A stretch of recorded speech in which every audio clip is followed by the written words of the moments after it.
Hey guys, welcome back to the WODdoc Project 365, episode 404. Today what we're doing is defining the difference between quad dominant squatting and glute dominant squatting. To do that, let's first take a look at the anatomy.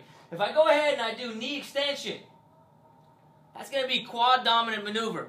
If I go ahead and I do hip extension, that's going to be a glute dominant maneuver. So I can use that thought process and I can take a look right here. If I do a squat in which my torso stays very upright, and comes on the way down and the way back up, I get relatively less hip movement, relatively less hip extension, then I get a whole bunch of knee flexion and extension, right?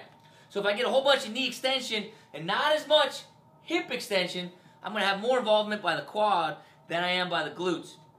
If I go ahead and I do a different squatting procedure, one in which I get a whole bunch of hip flexion, although I do have some quad involvement because I'm going to get knee extension, the primary job is going to be taken care of by the glute because I got a whole bunch of glute activation because I have a whole bunch of hip extension. Does that make sense?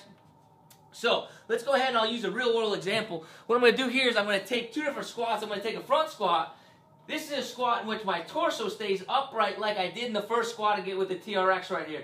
My torso stays very upright. I get very little hip flexion extension relative to the amount of knee flexion extension. Since I don't have a whole bunch of hip flexion on the way up, hip extension on the way up, I'm going to have relatively less glute activation, okay? So that's going to be a quad dominant squat.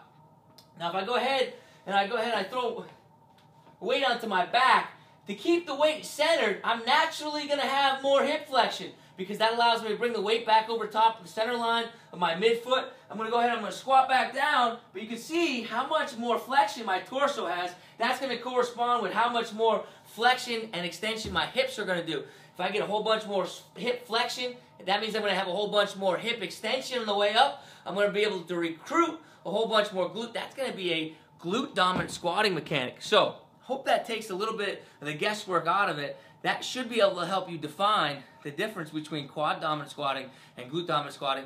Guys, until tomorrow, we're optimizing function to optimize performance.